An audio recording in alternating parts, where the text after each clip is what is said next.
এই অংশটুকু দেখতে কোনো টিকিট ক্রয়ের প্রয়োজন নেই।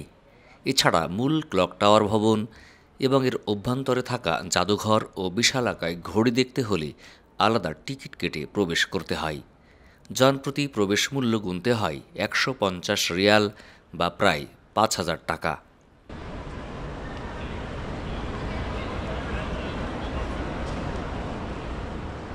ভিতরে প্রবেশ করে শপিং মলের আলোকসজ্জা দেখে মুগ্ধ হলাম। পঞ্চম তলা বিশিষ্ট এই মার্কেটে আছে বিশ্বের বিভিন্ন ব্র্যান্ডের নামি দামি সুপার শপ, পোশাক, ঘড়ি ও খাবারের দোকান।